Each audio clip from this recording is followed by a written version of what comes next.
На татиниот асистент Христијан Мицковски единствена константа му се секојдневните лаги.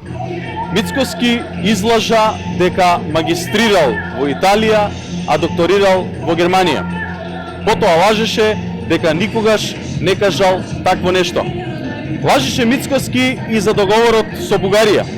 Прво велеше дека е штетен, а после вели подкрепаме договора.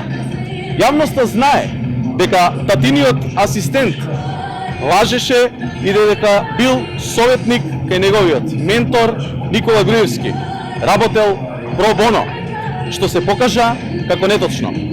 Очигледно Мицковски лаже и за своето прво вработување. Хигиеничар е чесна и доблесна професија, многу повеќе отколку нечесниот пристап на Мицковски за политиките кон граѓаните.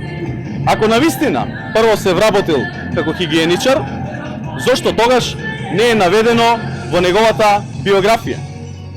Или исто како што магистрирал и докторирал во Италија и Германија, кои никаде ги нема. Тоа се лаги со кој го потврдува нечесниот однос кон граѓаните. Мицковски испраќа многу лоша порака кон младите. Затоа младите не му веруваат на Мицковски и на 12 април ќе бидат предводници во победата над погубните политики на ВМРО ДПМН предводена од Мицковски. Ви благодарам.